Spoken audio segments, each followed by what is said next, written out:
morning, everybody. Welcome to our session. My name is Scott Larmore, and this is my colleague Tom Caiati.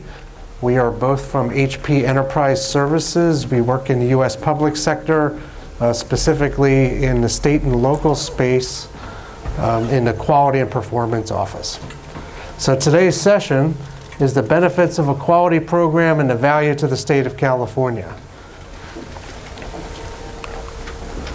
Just to tell you a little bit about myself, I've been working with states probably for the last 5 years. I've also worked in New York on technology issues, implementing the recommendations of the 9/11 Commission. Prior to that, I had a career in telecom, and even prior to that, I was involved early on in the GPS world when GPS just started coming to the marketplace. Good morning. I'm Tom Caiati, as Scott mentioned. I've been in the state and local division in HP for about 1.5 years. Prior to that, I was with a startup company where we were doing corporate university systems, online software as a service corporate university systems. We did serve the state and local market, among others, healthcare, manufacturing, and long career in IT, spanning a number of markets, including those that I mentioned. So welcome, and look forward to the discussion. Well, thank you very much. Before we get into the agenda, I'd like to just get a feel for the audience a little bit. How many project managers do we have in the room? Okay. How many project sponsors? And how many quality specialists do we have in the room? Okay. And we have a range of other people that came to the seminar, so hopefully you walk away with something new in your toolbox to walk away with.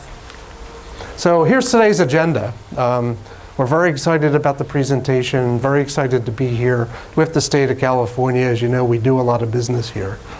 We're going to go ahead and take a look at what is quality. We're going to look at an approach to quality. And then we're going to look at the value or the cost of quality, very important.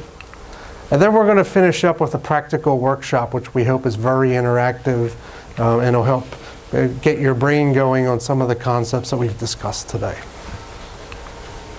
And here's our goals, right? We're going to really walk away with 2 goals. One is identify when you have a good quality program, which is very important to the state of California, and identify when you have a quality problem, which is also very important to the state, and it's also very important to you as an individual when you're dealing on your projects, or whether you're a project sponsor. You really need to understand when you have a quality problem and where that lies. So now we're going to talk about what is quality.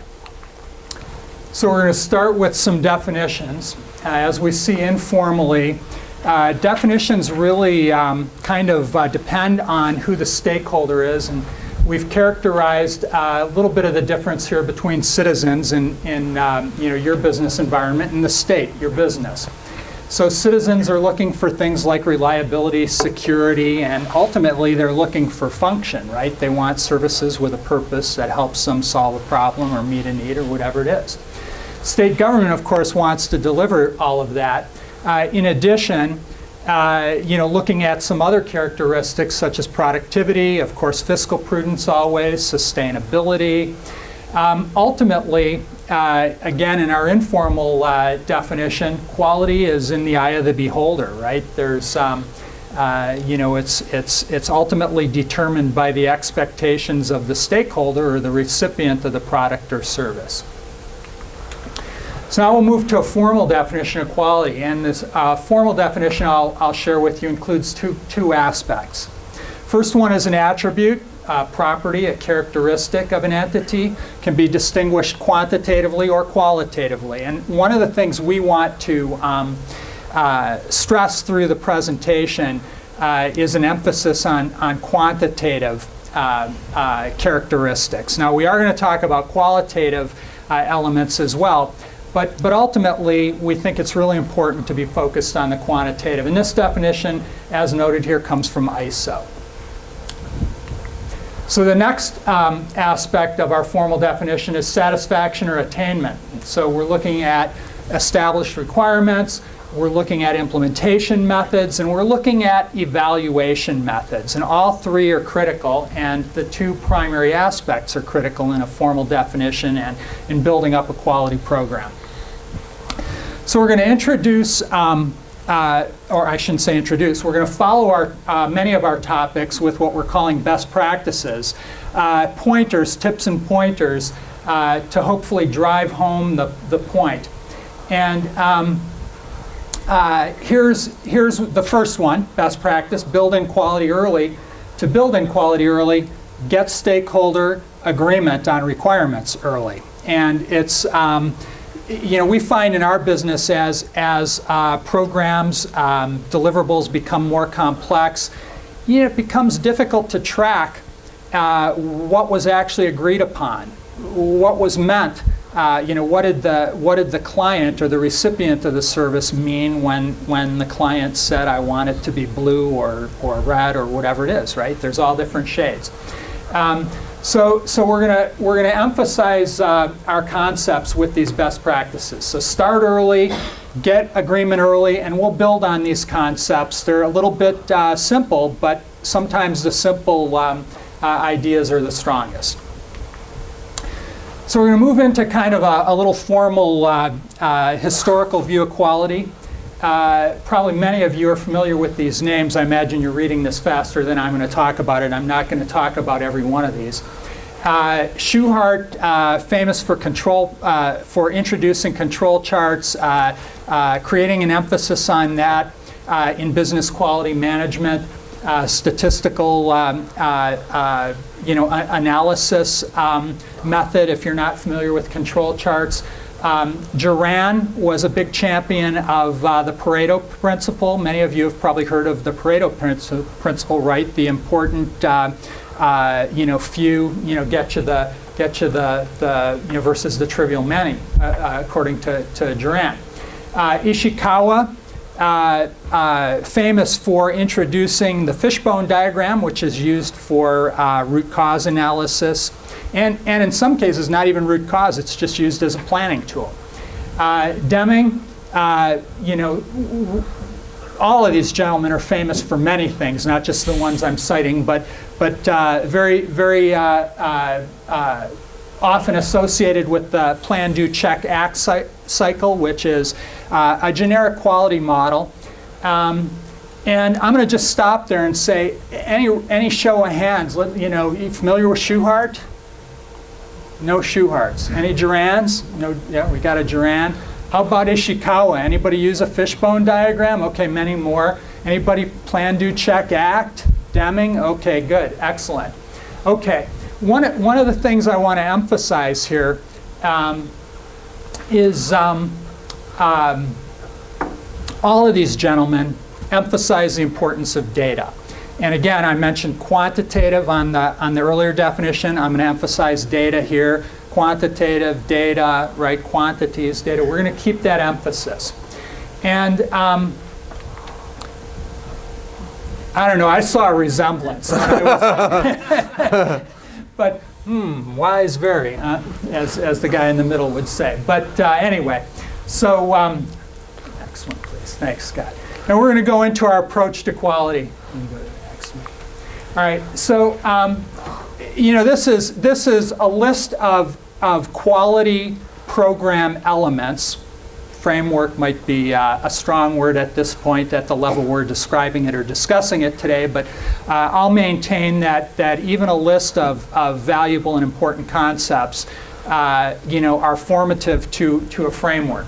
So as we proceed today, we're going to go through each of these elements of our quality framework: culture of quality, measurement, applications, primitive metrics, project types, service performance indicators, and qualitative assessment. And you notice that really only the top one and the bottom one are speaking to qualitative. All the rest in the middle, again, I'm going to use the word quantitative. So measure, quantitative, these are going to be recurring themes. Now, the model that we're sharing today is an actual HP business service practice model. we use this quality model, and it's a little bit abbreviated here to accommodate our time frame, et cetera. But nonetheless, the model we're sharing with you is one that we use and our delivery organizations use regularly in our business. Thanks. So now we're going to start with culture of quality. Now, Philip Crosby is also a very well-known quality guru. Wasn't included on the slide in the Pantheon, but he is a member of the Pantheon. So if you were to go out and research, quality experts, quality gurus, you'd probably see all 5 of the names, the 4 we had before, plus Philip Crosby. Now, this is a bit of a dense slide. I really want to make a couple of points here.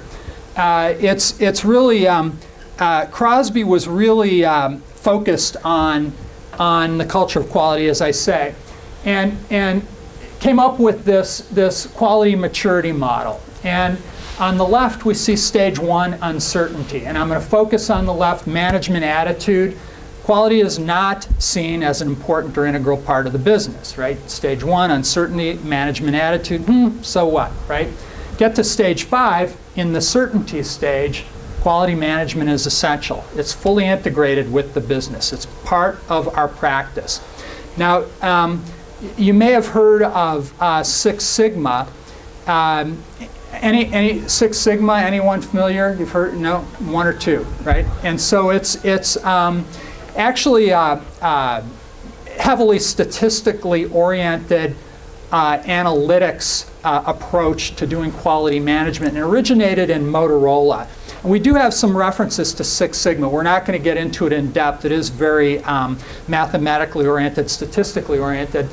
But Motorola, as an example, is way over here on the right, back from the late 80s when they inaugurated their Six Sigma investment. And now they're recognized as a leader in manufacturing, industrial, and business quality.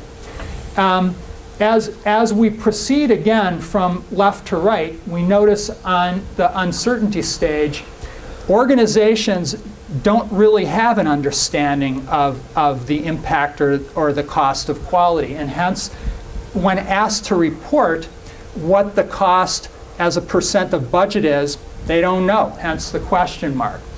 When examined by an outside agency, it's found to be about 20% of budget. The cost of quality is about 20%. When we get to the certainty stage, we see that organizations who are fully invested as a business practice in quality, they know that their cost of quality is about 2.5% of budget. And when assessed by an outside agency, lo and behold, it is concurred to be 2.5% of budget. And I think the bottom line is an interesting takeaway. Starting from the position of we don't know why we have problems to we know why we don't have problems. So again, building a culture of quality, this is the qualitative part of it, the touchy-feely part. We're going to talk about things that are more data-oriented as we go forward. Okay, our next area that we're going to talk about is measurement. We measure everything in our lives. We measure our weight, we measure we balance our checks, we understand what's going on. We measure everything. Very important for everyone, including the sponsors, the project managers, and everyone around to understand measurements, because you have to know how you're doing. It's really a key to quality, as you see our slide says, right? So what is a measurement, right? It indicates the performance of processes in a quantitative manner, again, in a mathematical way. It manages stakeholder expectations, right? You're just not a project manager there working on a project. You have clients, you have project sponsors, you have the executive team, you have a whole range of stakeholders that you need to manage along the way. It improves your decision making in a business environment, right? It helps you make that shift where you need, because you're measuring your business as you go. It helps you improve those decisions that you need on a tactical and strategic level. You quantify the amount of work that's been delivered. I said I was going to do this amount of work in July. I either did X or I did Y. I either did less, little, or I did it right on time. And improved processes for the next job, right? You're gathering data. So here we are, we're running a project, building an application, and we might do that somewhere else. We're gathering data. We have measurements that we can compare for our next job that we do. So there's two areas, right? Prediction and control. Can anybody give me an example of prediction?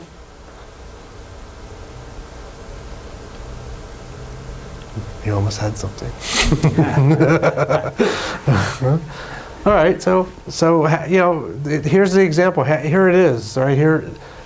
How is the project, how's it expected to perform, right? We're predicting something in the future. What's it going to look like? We think it's going to be this in July. We think it's going to be this in June, right? And control, right? Control, are we hitting our cost budgets that we predicted? Are we hitting everything that we predicted? These are very important concepts, not only for project managers, but for all the stakeholders, including the project sponsors. So here's some definitions around measurement, right? A measure, right? It's a basis for comparison. I've already mentioned, how do we do in 1 month versus the other? We have a primitive measure, right? It's a distinct property or characteristic and the method for quantifying it. And we'll get to those in a few minutes. A computed measure, again, quantitative, mathematical function of 2 or more basic measures. Very important. And of course, everyone here knows metrics that's been in the project world, right? So you look at your metrics all the time. A combination of multiple measures. Enable settings of measurable targets. We have targets that we try to hit. How is that looking? Do we have an executive dashboard that actually shows how we're performing? The next area is an application, right? It's a specific business area, standalone functionality to the user. It's a result of a single project that may be enhanced over time. And we'll get to some examples of these. Boundaries based on customer executive level view. Again, back to the executive sponsor. Boundaries independent of technical considerations. Okay? Now here's an IT industry definition of an application. It's a cohesive collection of automated procedures and data supporting a business objective. I think most of us in this room understand that very well. But pizza, right? Everybody understands it. You put it into a pizza model. The first definition is really a specific business area. We're making pizza, right? And we're going to have a lot of food references coming up here, you'll see in a few minutes. Because everybody understands food. Everybody doesn't understand everything else. Everybody understands food. All right, so a result of a single project that may be enhanced over time, right? One pie for one customer, pepperoni, mushrooms. Boundaries based on the customer's executive level view. Is it ready-made? Are there special orders? And of course, boundaries independent of technical considerations. A brick oven, like you get at one of those places, or does it go through a conveyor? Okay, simple with the food. Okay, and of course we always have a best practice here when we go through these, and obviously clear scope definitions is always a best practice. What are you building? What's it look like? That's important for everybody at all levels of being involved in a project. Okay, so now we're going to go through some of the primitive metrics as I promised. So they're basic measurements, right? Directly measurable and countable, and there's several here that I'm going to list. One is size. One is effort. How much work does it take to do? Staff, obviously, how many people does it take? What are the skill sets? The duration, how long is it going to take us? Defects, who hate those, right? This is a quality conversation. We don't like defects. It means rework. It means investment. It means cost. Try to minimize them, right? And of course, change. We always change things on projects. I don't care how tight it is.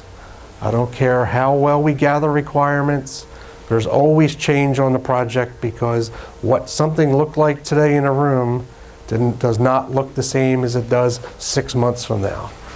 And there's a whole range of reasons for change too. So here's the first measurement, size, right? A measure of how big the application or product is. The benefits of collecting and tracking size, right? There's a few. Basis for estimating effort, right? How big is it? How much work are we going to have to put into this? You know, we're going to have goals. We're all going to set goals. We all set goals in life.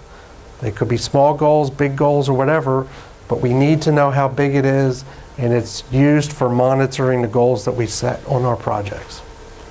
It's a basis for tracking project progress against those goals, right?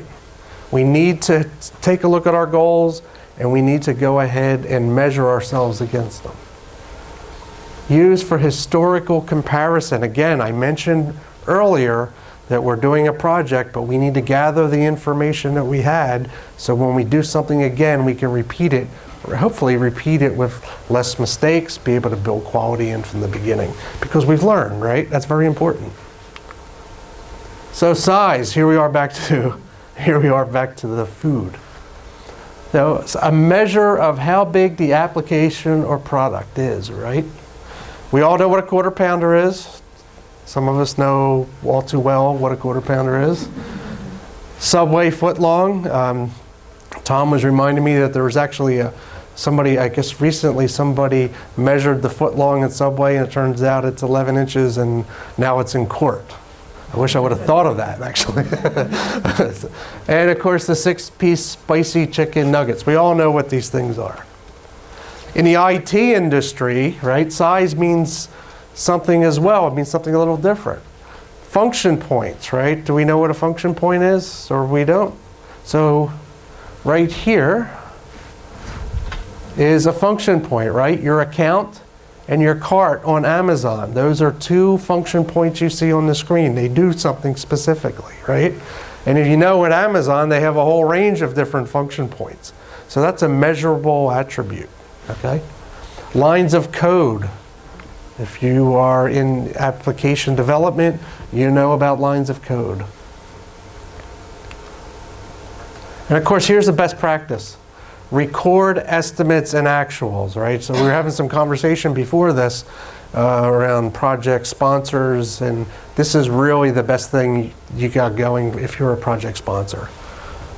I have my estimates. This is what it was estimated. This is the actual work that was done. Something very important that everyone gets their head around, because it's the only way you're going to measure your business. So next metric is effort, and you see our definition: number of labor hours expended to complete a project.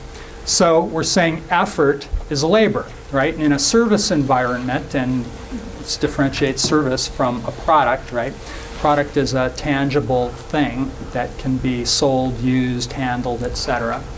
Versus a service, which is accomplishing, tasks on behalf of somebody to make some other element of business or life easier, right?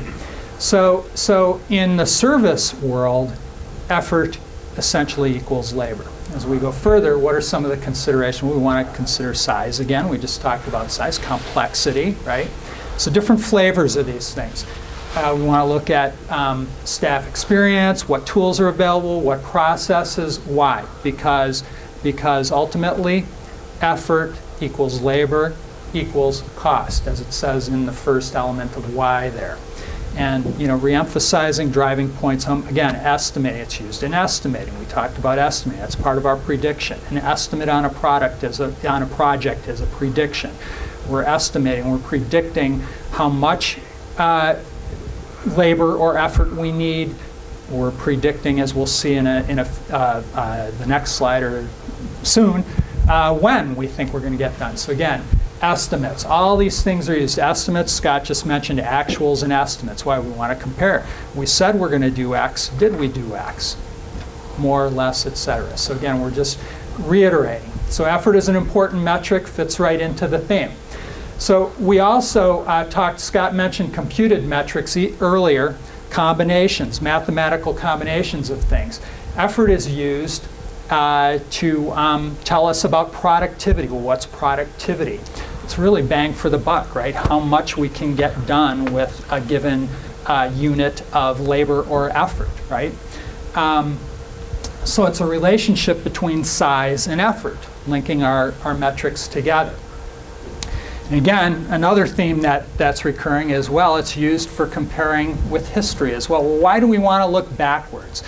Because our record of performance it's kind of like our mutual funds, right? You always get the disclaimer, past performance is no guarantee of future results. On the other hand, what else do we have to look at, right? Is past performance. So same thing applies from a quality perspective, from a project management perspective. We look at our historical records to anticipate and estimate and predict forward, right? Okay, staff. Staff is the number of people assigned to an application or a project during a reporting period. So a couple of new concepts here. Well, why? It's closely related to effort and duration. Well, duration's coming up. We're going to see that in a minute. It's also used, again, for estimating and for tracking, right? We're linking again, tracking, actuals, estimating, prediction, right? Look forward, look at performance backwards, compare the two, adjust as we go forward. So some common staff metrics in service management and IT service management in particular, we often look at full-time equivalents, we look at peak staff. So here's a project, Scott and Tom. We are, well, I'll fudge this a little bit. We're each 50% dedicated to this. There's two of us. So if we were 50% dedicated, which we're not, we're 100%, but let's just say for a minute as an example, we're each 50% dedicated. So full-time equivalents, there's one. Peak staff, though, there's two, right? So that's what we mean by this. And these are common metrics used in tracking and forecasting and comparison of performance going forward. Now, the question was asked to us earlier again. We'll try to reemphasize this is, well, what's kind of in it for me? Implicit in every one of these metrics, and hopefully we're pointing this out, and you're welcome to stop us if you don't understand, are questions that you can ask about your business, about your, to your team members, to your stakeholders, about your business and about the performance of your business or your work activities, however you want to regard it. Go to the next one. So now, here's a picture of a staff, right? And we talked about, well, what do we consider? Skill set and availability, right? Anybody see anything? Skill set and availability. Any indicators on this picture that leap out? Let's talk about skill set.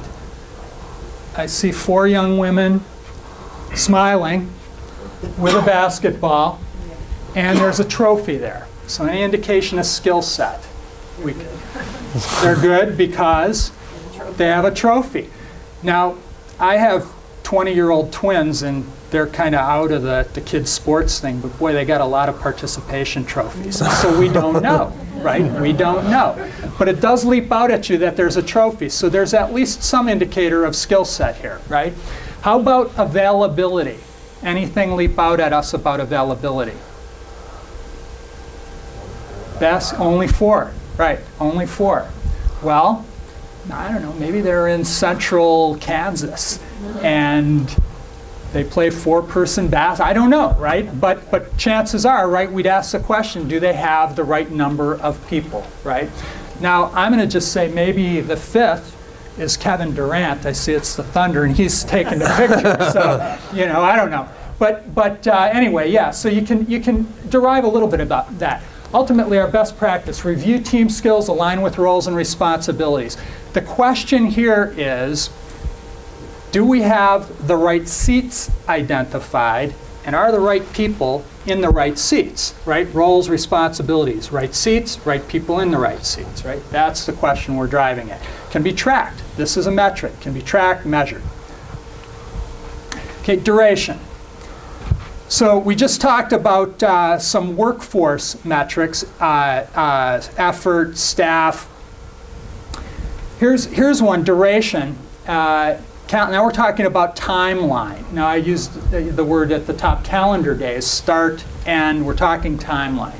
All of the keywords, start date, end date, commit date, delivery date. and then a computed metric, time to market. Again, that's a combination, but time to market even speaks of timeline. So commit date is, I owe Scott some work in preparing slides, and I committed to have it to him by, 2 Fridays ago, and did he get it on time, right? So now we're talking duration. And it's important, I'm jumping ahead here. Our fast food example again. So some familiar references. Domino's used to have a 30-minute or it's free, but evidently the drivers were causing accidents. They dropped this program. Pizza Hut used to have a 5-minute, you make your order, 5 minutes you get it back. So we're talking duration, right? It's a measurable thing. And certainly Domino's was tracking how many were delivered under 30 minutes, how many they had to give away free, right? I mean, it's a metric and it's duration driven. So our best practice, be aware duration and effort and the other workforce staff are related, but they're different. And this is an important project management differentiation and a quality differentiation. It's easy to overload, I'll say, project plans or project schedules with duration and kind of assume that everything about the labor that's involved, the staff that's required, the right seats, the right people in the seats, we got that covered when we talk about a timeline. No, not really, right? All are important, all are integrated, they're different. On a simple project, maybe a small task team, maybe all we use is duration-oriented schedules and plans. As projects become more complex, it's important to differentiate those metrics. They all mean different things, right? Next metric is defect, flaw in the product or service so that it fails to perform its required function. I'm going to reflect back to the definitions we introduced. So flaw speaks to that attribute aspect of the definition. We remember attribute, a characteristic, and then attainment of that attribute, right? So we're talking about both of those here, the attribute and attainment. We've got an attribute, but it wasn't attained, right? Keys to quality. So we want to count defects. We want to know how many we have. And in the IT industry, there's a lot of, they'll call it defect density, how many defects per some other measure. And that's tracked and retained. On a kind of more generic level, certainly defects can be identified in any environment. We talked about the delivery of Domino's. A defect would be I didn't make it in 30 minutes, right? We can go. So why? I've probably covered the why in the middle. In IT, we tend to do a lot of categorization. We look at pre-release and post-release defects. What does that mean? Pre-release before we give the product to the client, post-release after we give it to the client and the client is using it. We're going to link this when we get to the cost of quality later. We'll link back to this. We'll see the same reference categories. How bad was it? Where did it come from? Do we know why? What's the root cause? We mentioned root cause earlier with Ishikawa. Best practice has to be scheduled. Defect analysis is a critical part of the project, right? There will always be defects. And we're going to have a slide. I mentioned Six Sigma earlier. We're going to have a slide later on Six Sigma. Again, no deep dive. But it's all about minimizing defects through the other processes and the concepts that we've been discussing. Okay, so as you might imagine, there's a rich library of defect stories available in the media.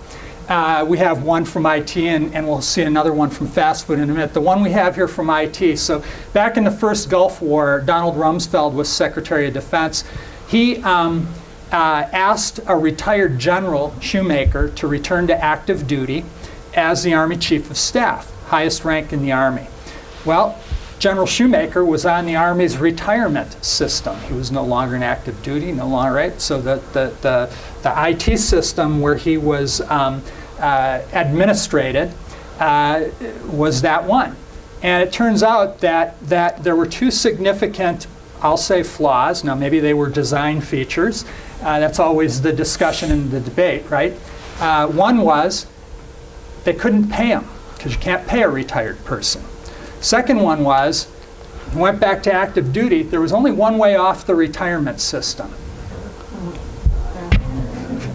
So they sent a condolence letter to his wife. So you know, it illustrates, you know, really how significant defects are. Another fast food example, we've got this recurring theme, right? We've got one we thought that would be really familiar and hopefully amusing, right? Fast food throughout, obviously. So another lawsuit over submarine sandwiches. Somebody found in 2008 an 11-inch serrated knife baked into the bun of the sub, and was suing whoever it was. So we won't name names. Okay, the next area we're going to talk about is change, right? It's measures volatility of an application and of project requirements, right? We're talking change. It's frequent. It's moving, right? We have a lot of change. As I said before, in projects, we have change. We think we won't have it, but we will. So what is a change, right? It's a request to add something. You can delete it or modify a requirement that's been agreed to. Like I said, at the beginning of the project, we had a set of requirements we agreed to, and now we're going to move off of those, and that's a change. It really includes any controlled project item. So here we are, back to the fast food examples again. Many of you remember this. I believe this is from the 70s, 80-ish time frame. Dating myself here. Burger King, right? Hold the pickles, hold the lettuce, special orders, don't upset us. Remember that? Now, all we ask is that you let us serve it your way. Many of you will experience projects where requirements were locked down. We agreed to them, and then we wanted to change it. People wanted it their way. And there's a formal process for that we'll talk about. Facebook. How many people here have a Facebook account? Right? I do. How many people have looked at their Facebook account one day and the next day it looks different without your permission, right? So that's been in the news as well. It's been, and they get away with it. I don't know how that happens, but they got away with it. It's pretty good. So the next area is project types, right? The type of work performed within the scope of a project. So there's new development, right? You have a new project, you're going to start something new, you're going to gather requirements, you're going to scope it out, and you're going to start a new project overall. And then there's the enhancement, right? You already have a system that you're building, a product you're building, and you want to change it, right? It's another project type. And then, of course, maintenance, right? You build it, it works, but you want to correct things that just aren't working properly. And again, back to the fast food example, hamburgers, which are kind of on the grill, and of course French fries, which are in the deep fryer, right? Service performance indicators. I think this is something very important for us all to take a look at. You know, it's a market-driven, standard share, and concise set of customer-visible quantitative metrics. You remember at the beginning of the presentation, we kind of emphasized quantitative metrics, right?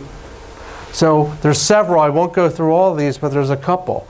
Tom already talked about the production quality, the number of defects during a specific period of time, right? Tom already addressed that. Application serviceability, right? The percentage of change requests satisfied within the committed due date. We talked about change early on. Are we hitting our dates once a change request goes through? Are we hitting what we said we would? Service performance dashboards, right? Everybody sees dashboards on something, and we'll get to an example of that in a minute. But HP, this is actually an example of an HP dashboard in Service Manager, and we see these when we do our projects.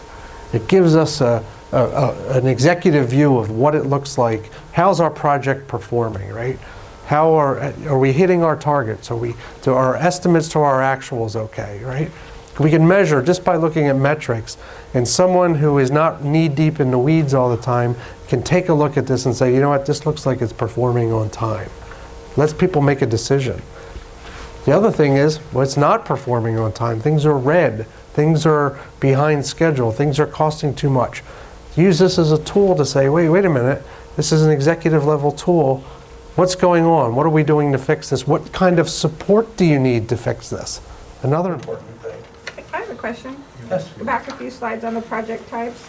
So under maintenance, those aren't break and fix when you say correct faults. Those are really things that are working as designed. You just decided that you didn't like the functionality once you got it. Right. Okay. So I think Tom, is there anything? Yes. So you made a comment, I sort of struck a couple slides back about you're always going to have defects.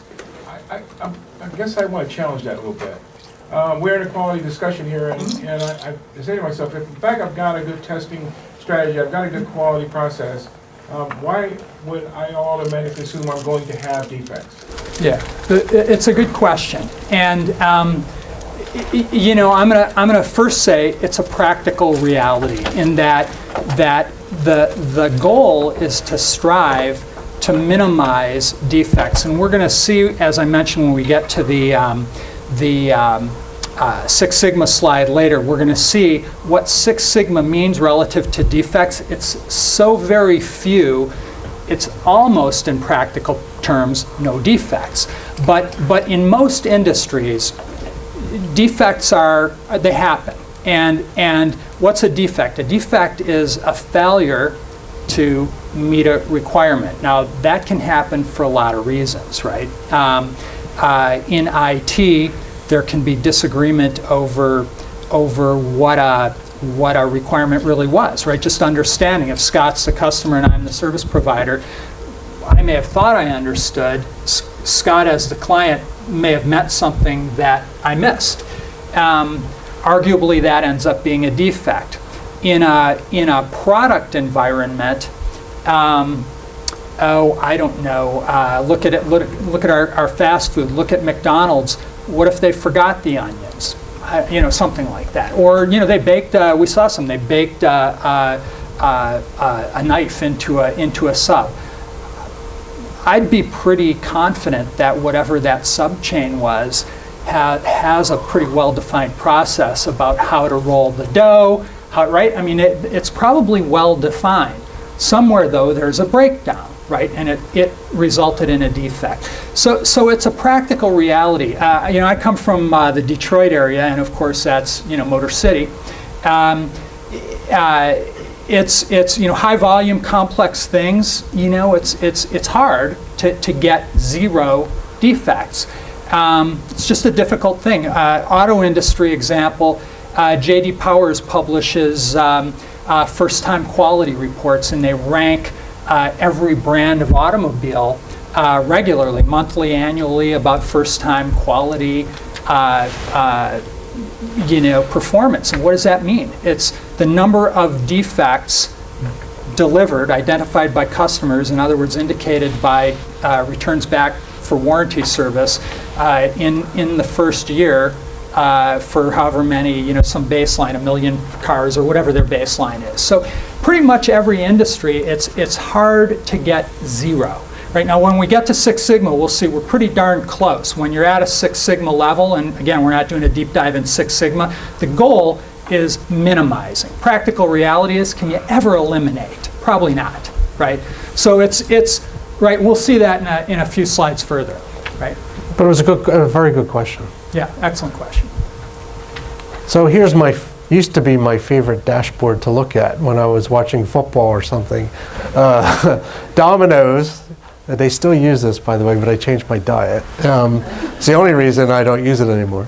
And you order a pizza at Domino's, and they will, you could track it live on where it is in the process, right? So essentially, I'm the executive watching football, and I'm seeing where my pizza is in. Of course, they eliminated the 30-minute thing because of people getting hurt.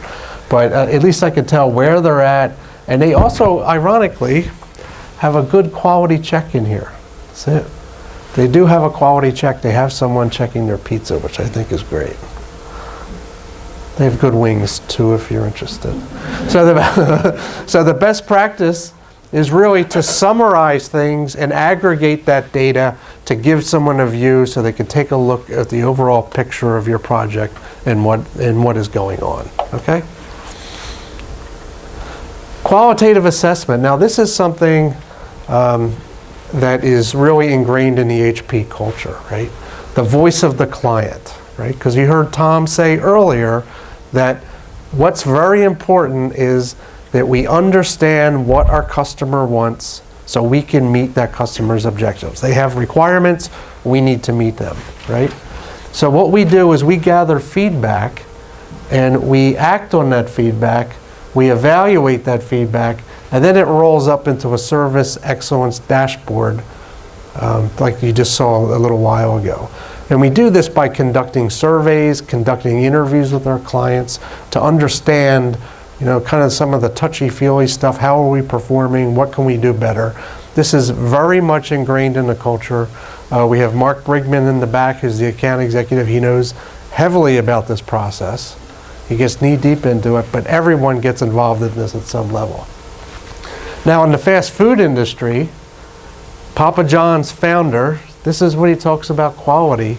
He said a lot of people want to own quality, but it takes time and costs money to own quality. And Tom's going to get into the cost of quality here in a second. But it was rated #1 limited service restaurant by American Customer Satisfaction Index with highest category score in survey history. He invested in quality. He knew it cost time, he knew it cost money, but it paid off. And with that, I think Tom's going to talk about the value or the cost of quality. Thanks, Scott. So, cost of quality. And we started our topic, you know, in our agenda, value of quality. And to me, you know, I'm a longtime business person. We always look for value proposition, value basis. You know, what do we get out of it, right? What's the bang for the buck, right? And to the stakeholder, you know, that's the value proposition of doing whatever it is that we're doing. And in this case, we're talking about quality, of course.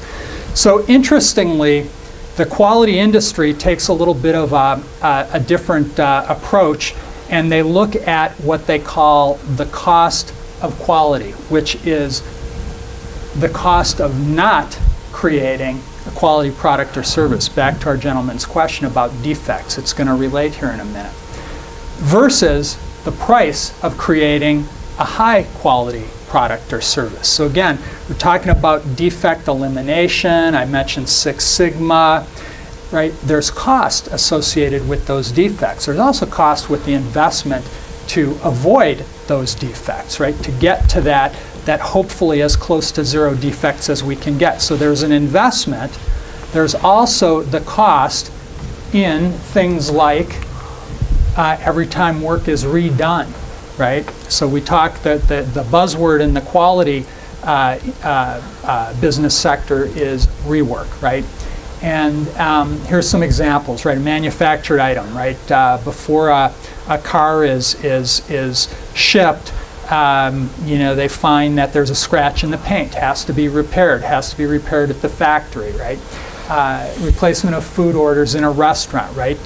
I didn't get what I wanted. I wanted my dressing on the side, but I got 2 cups of dressing poured on my side salad, right?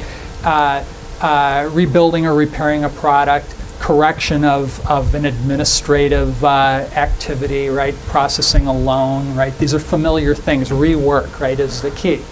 There's cost associated with doing it. I got to do work twice or 3 times or multiple times. So in short, any cost that can be avoided, right? We use the word perfect, but it's back to the question, is there perfection? Perfection's hard to get.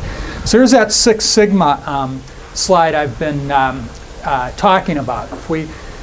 Six Sigma is again, it's a statistically based model for quality management, and it speaks to you know, Sigma is a representation of standard deviation. If that means, if anybody remembers their business statistics, and you know, it's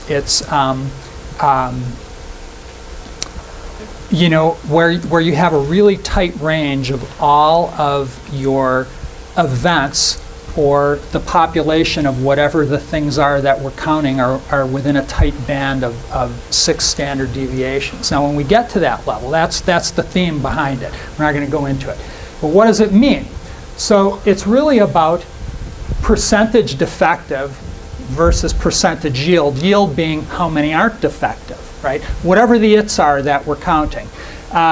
It could be simple things in daily work like we could count tasks committed to by team members who report to us, and how many are on time, committed to have X number done this week. Well, how many did we get? We got less than X, or we got more than X, whatever it is. So essentially that's a defect model. So if you look at the 6 sigma level, right, the nominally highest, and of course you can go to many more, you can go to however many sigmas one wants, but the industry model is 6 sigma because why? Because at that level, you're looking at 99.9997% good, right? Not defective. So through implementation, institution of good quality management practices, again, we've shown an outline here that we use in service delivery, and diligent tracking of the quantitative aspects of those metrics, how many, how often, how frequent, how many, how big, all those metrics we've talked about. An organization can start to get the feel for how good is my process performance. So again, I was talking about, let's say, a simple work team with a bunch of tasks. Simple example, how good are we at delivering tasks on time, right? Might be a simple metric for a small team, right?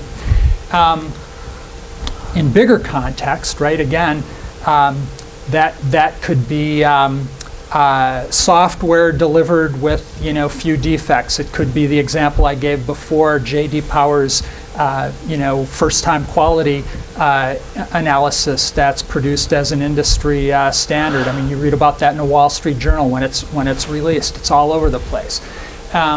So we're looking at almost no defects, but there's always some. Right now, I'll say almost always some. There are industries where there is so much redundancy built in. I can't remember the last time I heard, for instance, of an elevator failure. Right? I have heard of some, but very, very rarely do we hear about elevator failures. But there are some, right? You do hear occasionally of things like that. Elevators are one of those things where it's kind of notorious example of over-engineered, over-redundant systems. There's extra brakes, etc., to make sure they don't fail. Okay, now we're going to move this closer to software. One of the we talked earlier about when we talked about defects, pre-release and post-release. So I want to link back to that a little bit. We don't have the same terminology here. But note here, when we're talking about prevention, appraisal, and client, where is a defect identified in the life cycle of a service, right? So if it's identified very early on, when it can be prevented, it's relatively inexpensive. If I get it when I'm designing, boy, it's cheap. If I get it when I'm testing as the deliverer of the service, it's still relatively inexpensive. As it gets closer to the client and out of my hands as a service deliverer, boy, the price goes up. Now, maybe in your business, the references are different. Maybe it's an internal client. Maybe it's Department A providing a service to Department B. Nonetheless, there's a stakeholder and a provider recipient or customer provider relationship, whatever terminology is comfortable. The later in the game the defect is identified and resolved, dramatically more expensive to rectify. Okay, so we've talked about this in a lot of terms. Now, one of the themes here obviously is, I hope it's obvious by this, invest in quality. It's important. We talked about Philip Crosby, quality management as a cultural thing. We've talked about various metrics, etc. Invest in quality, right? Now, just to put a balance on this, it is possible to overinvest in quality, and we see the green dot in the middle is the point of diminished returns, right? As we see, if we look at the purple or magenta line at the top, it's the sum of our investment plus the cost of quality. Cost, as I mentioned before, the correction, the cost to correct defects. The investment is the investment in process to prevent defects in the first place, right? So we have investment, we have cost, as we've discussed. Add those up, that's the total quality financial picture for an organization. But after a point, it's costing a whole lot more than the return that is delivered on it. So you see that the total investment starts to rise after a point. Now that's going to be different in different circumstances. That's part of managing and operating your quality environment. It's part of tracking your metrics. How much did it cost us to get this, right? In some industries, it's less of a concern if there's a defect, right? If I'm operating a diner, I don't know, maybe that's, in contrast to McDonald's, which is highly process oriented, everything's turnkey, right? Do it this way or don't do it at all, versus, your local diner. Yeah, it's probably a difference in the perspective on acceptance of defects and how much we'd invest in that. So it can be overinvested. So let's recap a little bit. We've talked through our agenda, the first 3 items in our agenda. We've given you a definition of quality, actually a couple of definitions. We've talked about an approach to quality. We've talked about the value or the cost of quality, the segment we just looked at. And we've looked at a number of elements that can be built or should be built into a quality management operational framework. And we're not going to review them all here, but here's the list just in recap of everything we've looked at. So now let's just pause here and I'll see if there's any other questions. Yes? In the slide that you showed that said value basis Six Sigma, the cost numbers, are those across every industry? Are they generalized or are they specific industries? Yeah, those were generalized, right. So it's a composite number as across multiple industry segments. I don't know which industry segments. I'm sure it's not everything, but it is a generalized composite number intended to reflect, overall value of investment in Six Sigma. Okay. Right. Good question. Thanks. Anyone else? Okay. Clear as mud. Clear as all makes sense. Okay.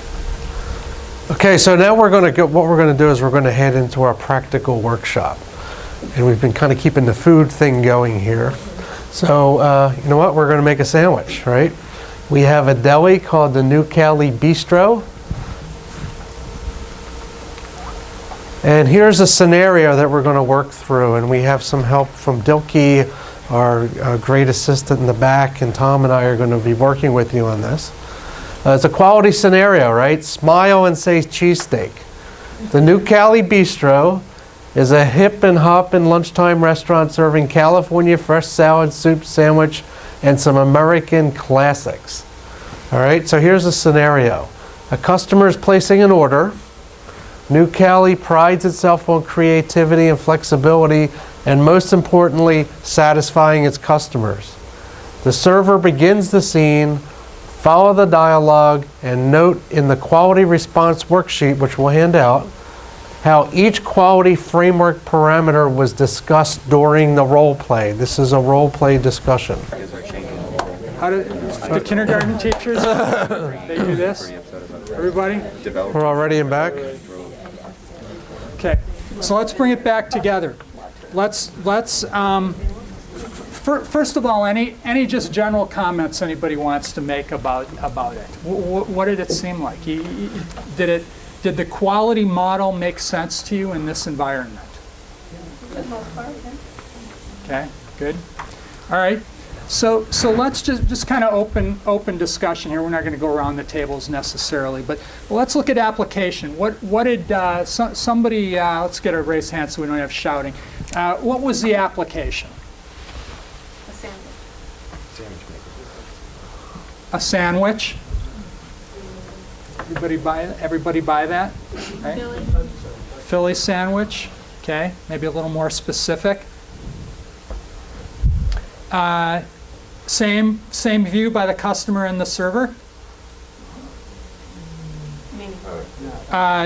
Whatever the customer's view of what the application was, right, by the definition, I'm a customer. I ordered something. I think the application is X. The server's receiving the order. The server thinks the application is X. Are they the same in this case? No. Did they line up? You think they're different? What was different?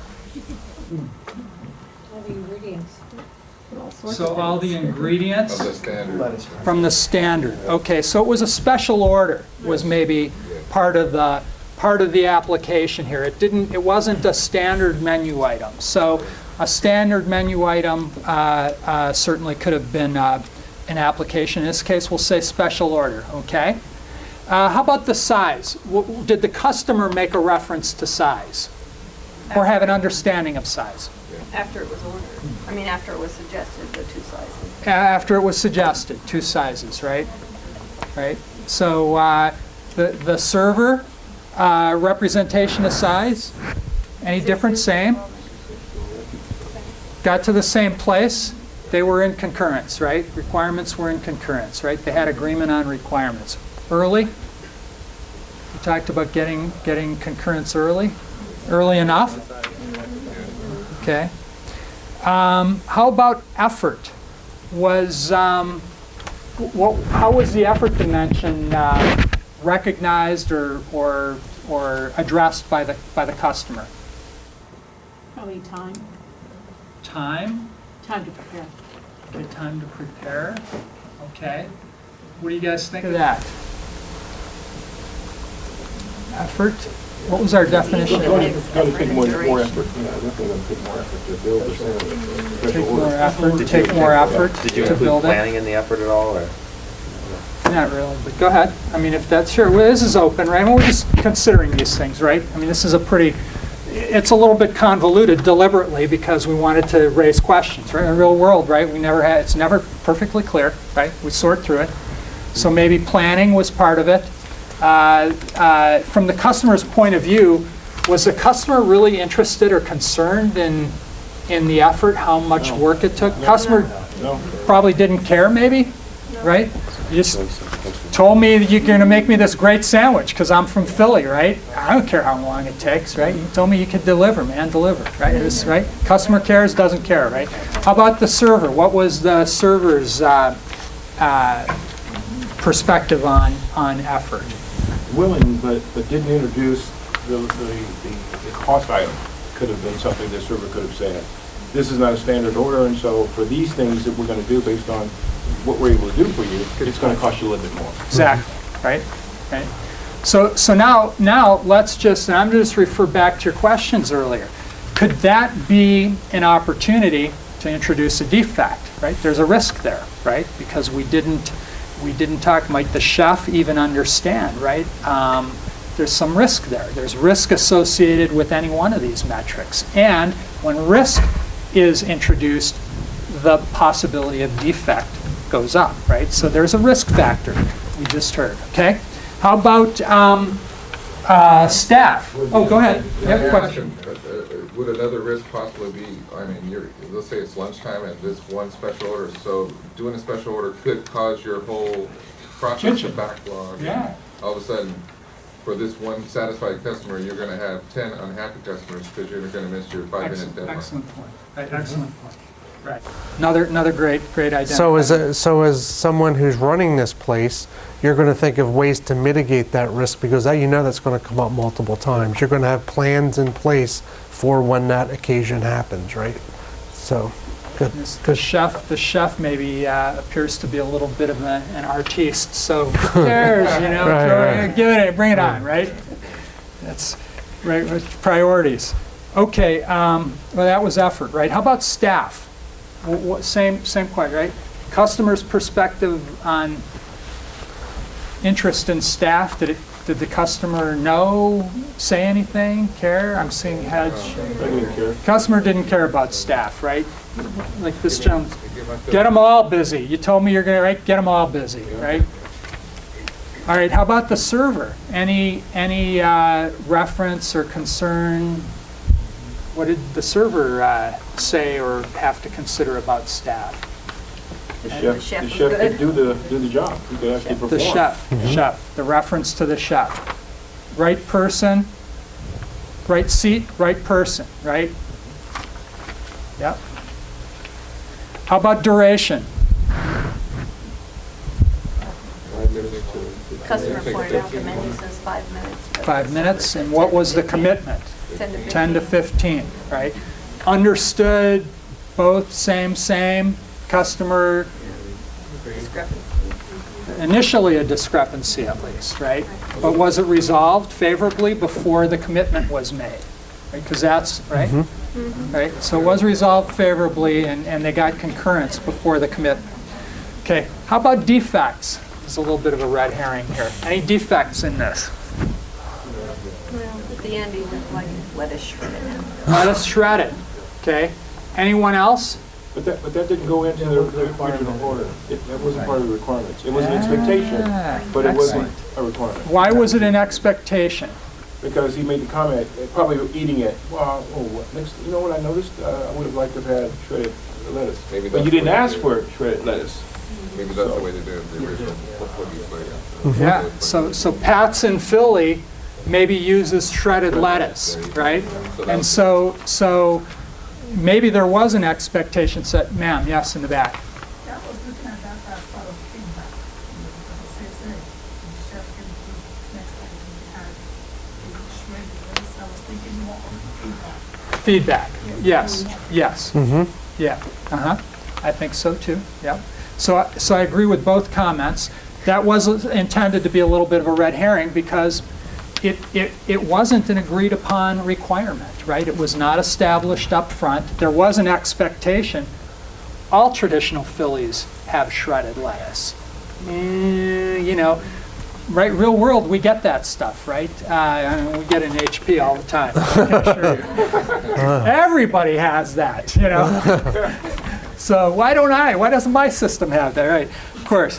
So reality is, right, expectations are set from a lot of factors, right? Environmental factors, industry standard, whatever they may be. So expectations are different than requirements, right? We're seeing here, right?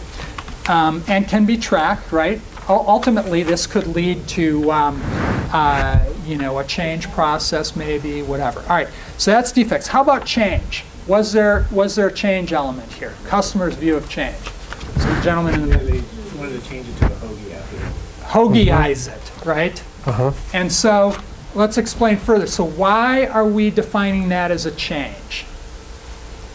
They agreed on requirements and completed the transaction, and the customer came back and said, well, they changed their mind. The server had to do an agreement as well, saying that the chef probably hasn't started and he can get a change in. Okay, anyone else? We buy in that? Everybody see that?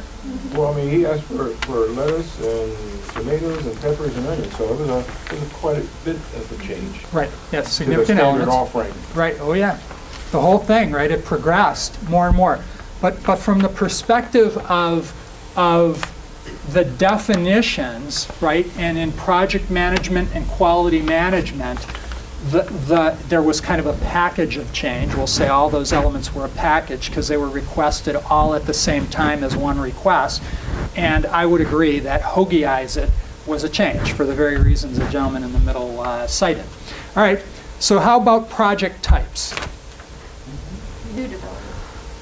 So new development. So let's put it in terms of the restaurant. So it is new development. Let's say in the terms of this restaurant. So it can come from anywhere. What are the project types that the new Cali Bistro performs? Getting ready to say something back there. No? Salad, sandwiches, soup. Salads, sandwiches, soups. Right? So okay. So anyone wanna add to that? Other comment? No. Okay, everybody buys that. So I would go there as well. I think salad, soup, sandwiches, those are the project types that are typical in the new Cali Bistro. We regularly do these. We might have multiple salads, we might have multiple soups, might have multiple sandwiches, but each one of those is a different project type. We don't make soups the same way we make sandwiches, right? The executive process stuff is different. The technology is different, right? I mean, you need a slicer, a meat slicer, and I don't know, whatever to make a sandwich, and you use other technology to make soup, right? So when we get back to our project types. Service performance indicators. What was a service performance indicator here? A formal one. Was there a customer? What did the customer think?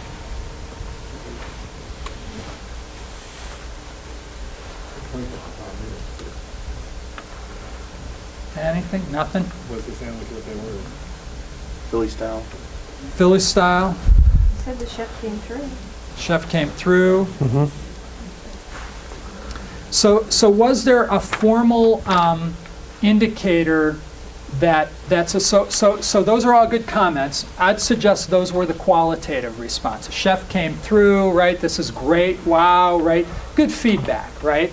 So was there anything formal? I think we're missing one thing possibly. It didn't say what time the sandwich was actually delivered, so we don't really know. We don't know, but there was a commitment to a service performance. 10 to 15 10 to minutes. 15 minutes, right?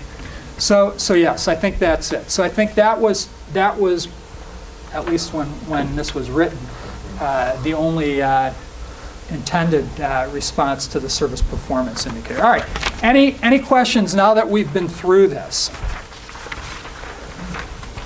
So all right, so, oh, go ahead. Yep, got a question. So about change, an observation probably in real life examples is unless that change is really significant and it really makes a difference between what you're trying to achieve, you should just bin it and get to it later. I think in the real life environment, change is probably one of the things that we think is easy, we toss it in, and it really creates a lot of anxiety, it creates a lot of cost unnecessarily. It can. So I think that's a great comment. I'll add this as a caution. There are some times and places where change can't be avoided. For instance, in state governments, sometimes there's a legislative change, federal government, whatever it is, right? And so now there's a mandate, it's, do it, right? Got to do it, right? So there are times, but generally, it gets back to it needs to be managed, right? And so we had as one of our tips a change control board, right? That's a mutually operated process or function, mutual between the service provider and the service recipient, where changes are discussed and accepted, prioritized and accepted, right? And so typically in that environment, there's a cost that associates with the commitment change, right? But yeah, so it needs to be managed one way or another, otherwise you get into that environment you said. Okay, excellent. So now, just to bring it back, so we asked you all to do, and we're kind of running low on time, we've got a couple more slides to wrap up. One thing I did want to say, we did ask you all to start thinking about this by sending you pre-work, and we didn't process the pre-work today, understand. Hopefully, you see the path that it took us on. I'm going to encourage all of you to go back and kind of try it again now, right? The idea was, think about your work environment, think about these terms which may not be really familiar to you, especially looking at it in composite, right? All the terminology and the quality concepts kind of in aggregate, right? go back to your work environment, go look at those examples that you gave us, and you know, do it again. See if it makes better sense now, see if there's a way. I mean, these are practical, operational processes and business functions. You can use them every day. So I encourage you all to do that. Now we're going to get back to the detail here, and we're going to do some formal summarization. Okay, so here we are, the workshop summary, right? So this is a time where we try to wrap things up. I just want to get some feedback from everybody. You know, what were the low points or the low lights of the workshop, and what were the high points of the workshop? What did you learn within there, and how they apply to your job? Does anybody have any comments on those at all? What you've gleaned from this workshop? Please. The example about the cost of fixing defects. Mm-hmm. I like seeing that again. I saw it 15 years ago. Okay. That boss that used that drilled it into us about early detection, more cost effective, and I've lost that. Okay, so good point. You want to see it again? In the thumb drive, we provided the presentation to everybody to take with them, so it's in there for your reference. So you do have that. But I take it you got some value out of that. Okay, great. Michael? Yeah, I didn't have any lowlights. I thought this was a very good workshop. The takeaway, and it's just maybe a hot button for me, is when we talk about defects, I really get the increased quality. Not so sure that's done, but increased quality, I ought to see less defects. I'm with you on a practical standpoint, but it's a heartburn for me. I don't want to see them. I think if I invest enough in my environment and I'm thoroughly testing and I've got checkpoints at the quality line, I better not see a lot of I prefer not to see a lot of defects. Right, right. And in real life, I don't know if that happens the way it should be. Right, and there's two factors there, right? There's complexity, and then there's the human factor as well, right? We all make mistakes on things. Yeah, and things get very, right. Nobody's perfect. I'm certainly not advocating that, but I want to see a lot less. Understood. Understood. I think that's what everybody wants. Yes, please. But to your point, you're talking about once the product's going live, right, or going out, versus internal. Because internal, you're expecting defects when you're writing these. Absolutely. You're not going to be 100% correct on everything on its functionality. Absolutely, absolutely. I think when I'm hearing hundreds and hundreds of defects in production, I'm troubled by it. So what happened to the testing process? What happened to integrated testing? What happened to user acceptance? A lot of things have to fail for you to have that many defects in production. So that's my heartburn. Makes sense. Good point. Anyone else on those first two? Okay. What was your kind of aha moment and a turning point here? Did anybody have like an aha moment where they finally, we went through the slides and we went through the exercise and some of the pre-work? When did anybody have an aha moment where they finally grabbed a hold of something that they could take back to the workplace? Go ahead, Michael. I think change. So we talk about change and we're used to it. Changes cost money. And so we need to really manage change. Not every time somebody raises their hand and says, I think I'm going to change that. I understand the silly bill discussion that you just brought up. Those are mandatory and required. But there are some changes that, to be honest with you, they're tossed in there. They slow you down. And ultimately, they could actually wait. They could be done as enhancements. They could be done later. And I think if we have a stronger discipline in our change management process, every change does not have to be approved. Right. And I think there's a consciousness in a society today that says, well, it's in there, so we all got to vote on it, and we all got to... No, actually, you don't. Yeah, do we really need this now? Right. It's a nice to have later. Can we have it later?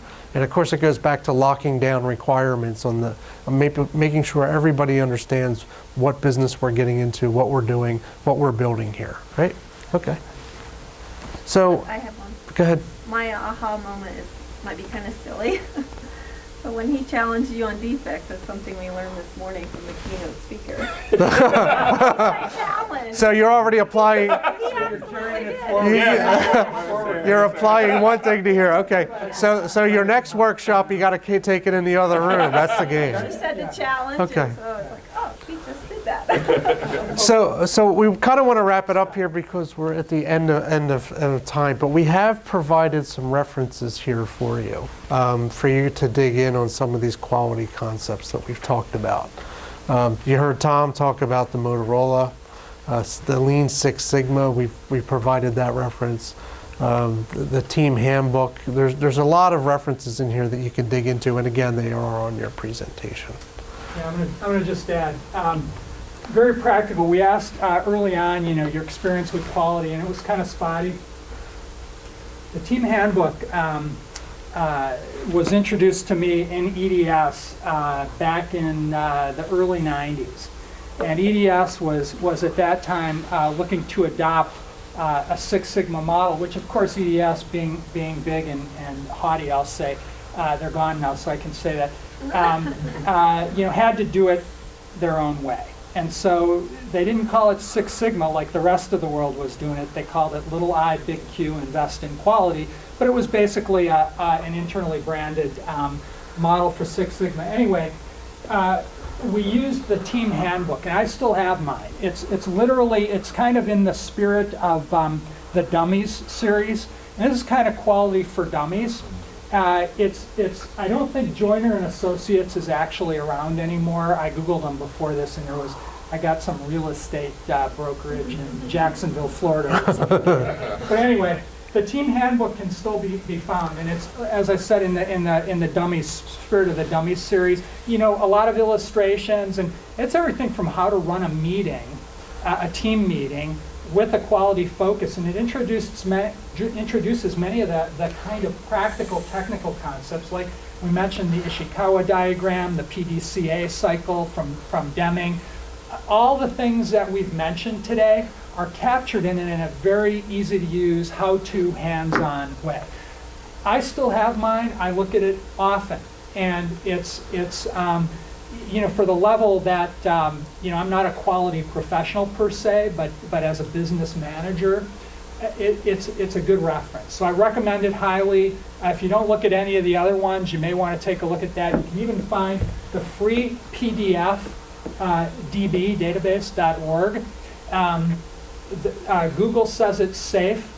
I'll leave it to you to decide whether you want it down, but it is free. You can download it is free. It's out there it's freeware. Go get this thing if you trust. Do your own research on freepdf.org. Sorry, Scott, for the editorial. No, Highly recommend it.